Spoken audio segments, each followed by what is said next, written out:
வாய்மொழியும் எந்தன் தாய்மொழியும் இன்று வசப்படவில்லையடி.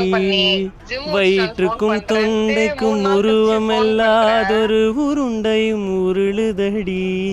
காத்திருந்தால் எதிர்பார்த்திருந்தால் ஒரு நிமிஷமும் வருஷமடி. கண்களெல்லாம் என்னை பார்ப்பது போல் ஒரு கலக்கமும் தோன்றுதடி. இது ஸ்வர்கமா நரகமா சொல்லடி உள்ளபடி.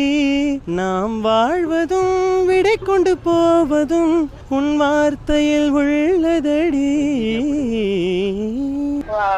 மழையோடு நனையும் புது பாடல் நீதான் அழகான திமிரே அடியே அடியே.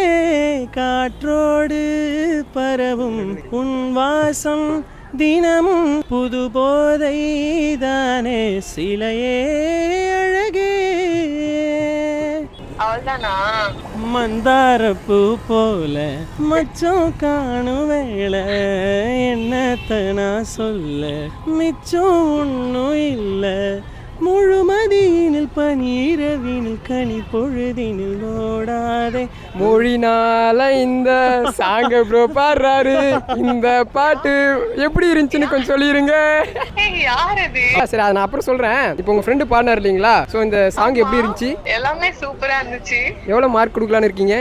எப்பயுமே 10 out of 10 தான் அவனுக்கு. சூப்பர். அப்போ உங்களுக்கும் மார்க் போடலான்னு இருக்கேன். ட்ரை பண்றீங்களா? யார் பேசுறீங்க, எங்க இருந்து பேசுறீங்க, எதுவுமே எனக்கு தெரியல. உங்க ஃப்ரெண்டு கூட தானே இருந்து பேசுறேன். அப்போ வந்து நெகட்டிவா எதுவும் இருக்காது இல்லையா? அதனால ஏன் பயப்படுறீங்க? பயப்படலாம் இல்ல, திடீர்னு பேசவும். சரி, இப்போ வந்து நீங்க ஃபீட்பேக் கொடுக்க போறீங்க. அதாவது உங்க ஃப்ரெண்டோட அந்த வாய்ஸ்க்கு வந்து 2 வார்த்தை. என் ஃப்ரெண்டு வாய்ஸ் எப்பவுமே ஆசம் தான். சரி, உங்க ஃப்ரெண்டு கிட்ட வந்து உங்களுக்கு பிடிச்ச ஒரு சாங்கை நீங்க பாட சொன்னா எந்த சாங் சொல்லுவீங்க? என்னோட ஃபேவரட் சாங் தான் கேட்பேன். என்ன சாங்? அவன் ரொம்ப லைக் எல்லா ஷோலயும் ஃபர்ஸ்ட் இல்ல மெயினா பாடுற சாங் அவள் சாங். ட்ரை பண்ணீங்களா ப்ரோ?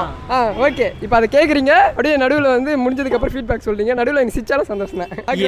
மியூசிக்கா இருக்கும் ப்ரோ. Okay fine. அவள் குழல் உதித்திடும், இளையனை துளைத்திடும், இடைவெளி முளைத்திடும், நேரம் உயிர் நனைத்திடும். அவள் இதழ் பிரித்திடும், மழை எனில் தெரித்திடும், சுழல் என சுழற்றிடும், நெஞ்சை சுருட்டிடும். அழகழகாய் அவதறிவா உயிருரிவா, மெது மெதுவாய் விரி விரிவாய் விழியறிவாய். எனக்கானவளே நீதாகிட்ட வரியா, தெரிஞ்சா செஞ்ச மன்னிப்பே கிடையாதா, உடனே என்ன உதறி போனா சரியா, இனிமேல் நானும் உயிரும் அடதனியா. ஏன் சுகமே ஏன் முகமே எங்கேயோ தொலைஞ்சவளே, ஏன் வரமே ஏன் நிறமே வளைஞ்சவளே. சூப்பர் ப்ரோ, சான்ஸே கிடையாது. அதாவது உங்களுக்கு பேக்ரவுண்ட்ல எந்த ஒரு மியூசிக்கும் உங்களுக்கு தேவையில்லைன்னு நினைக்கிறேன். இப்போ சொல்லுங்க, எப்படி இருந்துச்சு அந்த சாங்? உங்க ஃபேவரட்டும் கூட அவர் ஃபர்ஸ்ட் பாடுற சாங் வேற மாதிரி இருந்துச்சு. ஹலோ. அன்று காதல் பண்ணியது உன் கண்ணம் கிள்ளியது, அடி இப்போதும் நிறமாறாமல் என் நெஞ்சில் நிற்கிறது. ஜாதி மல்லி பூவே தரரர தாரரா, மீனம்மா அதிமாலையிலே அதிகாலையிலே உந்தன் ஞாபகம். பாடி முடிச்சிட்டீங்களா? மூவில நீங்க பாடணும்னா யாரோட மியூசிக்ல பாட்டு பண்ணணும்னு நினைக்கிறீங்க? கற்பனை பண்றது ஜாஸ்தி தான், பட் இருந்தாலும் ஏஆர் ரஹ்மான் சார். அவர் தான் என்னோட இன்ஸ்பிரேஷன், மை ரோல் மாடல் எல்லாமே எனக்கு அவர் தான். ஏஆர் ரஹ்மான் சார் ரொம்ப பிடிக்கும். மற்றபடி எனக்கு மற்ற மியூசிஷியன்ஸ் எல்லாம் பிடிக்காதுலாம் கிடையாது. யாரோட இதில் வாய்ப்பு கிடைச்சாலுமே நமக்கு அது ஒரு பெரிய ஒரு ஆப்பர்ச்சுனிட்டி தான். இப்போ ஹாரிஸ் சார் இருக்கட்டும், இல்லைனா அனிருத் அண்ணா இருக்கட்டும், இல்லைனா யாரை வேணாலும் இருக்கட்டும், I respect every musicians. But எனக்கு பிடிச்சது ரொம்ப வந்து நான் சின்ன வயசுலேருந்து கேட்டு வளர்ந்த ஒரு லூப்லேயே கேட்டு ஒரு வளர்ந்த மனுஷனா ஏஆர் ரஹ்மான் சாரோட சாங்ஸ் தான். எல்லாரும் தான் பாட தெரியாதவங்களுக்கே அந்த சாங் வந்து பார்த்தீங்கன்னா அவ்வளோ ஹெல்ப்ஃபுல்லாக இருந்திருக்கும். உங்களுக்கு பாட தெரிஞ்சதுன்னா அப்போ யோசிச்சு பாருங்க எந்த அளவுக்கு நீங்கள் வெளியே இருந்திருப்பீங்க. டெஃபினெட்லி. ஏன்னா ஆக்சுவலாக எனக்கு ஏஆர் ரஹ்மான் சார் வந்து எனக்கு வந்து உயிர் மாதிரி. அவருடைய சாங்ஸ் கேட்டு பயங்கரமாக ஹீல் ஆகியிருக்கேன். எல்லா விஷயத்துலையுமே சரி, பாசிட்டிவ் அண்ட் நெகட்டிவ் திங்ஸ்லையுமே சரி, எல்லாத்துலேயுமே வந்து நாங்கள் ஃபேஸ் பண்ணி இந்த மாதிரி நிறையா விஷயங்கள்லாம் ஓவர் கம் பண்ணி வருவோம். பட் அதில் வந்து அந்த ஒரு பேக்ரவுண்ட் ட்ராக்காக இருக்கட்டும், இல்லைனா வந்து ஒரு பிஜிஎம் இல்லாமல் ஒரு சாங்காக இருக்கட்டும், ஆஃபிஷியல் ட்ராக்காக இருக்கட்டும், எதுவாக இருந்தாலுமே ரஹ்மான் சார் தான். என்னைக்கா இருந்தாலும் ரஹ்மான் சார். எனக்கு ரஹ்மான் சார் ரொம்ப பிடிச்ச விஷயம் என்னன்னா அவரோட ஹியூமர் சென்ஸ். ஒரு மாதிரி பயங்கரமாக போட்டு தள்ளிட்டு போயிடுவார்.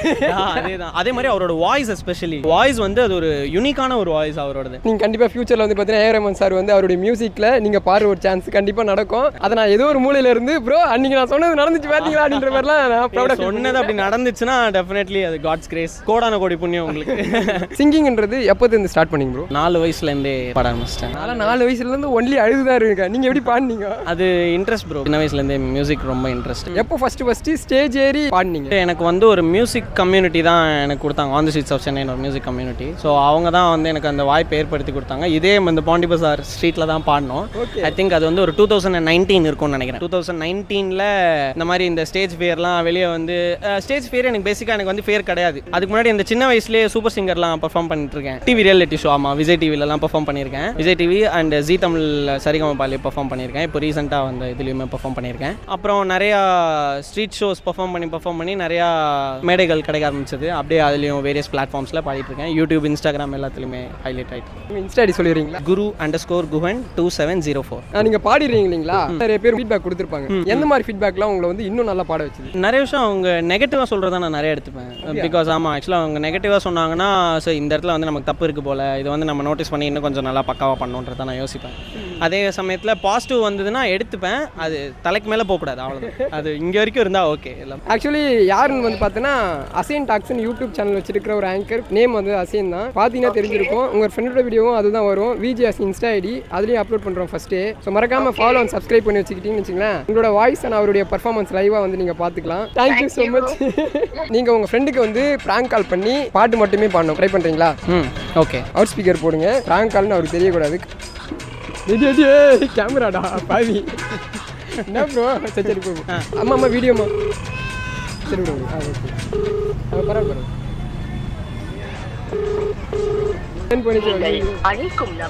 நபர் கூட சரியில்லை. வேற யாராச்சும் இருக்காங்களே?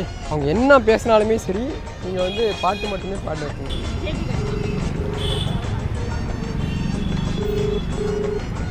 நீ மணி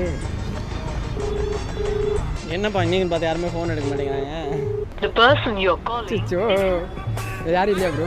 வேற ஏதாச்சும் ஒரு பொண்ணுக்கு போடலாம், பையனுக்கு பக்கா பக்கா பக்கா. ஹலோ. வாய்மொழியும் எந்தன் தாய்மொழியும் இன்று வசப்படவில்லையடி.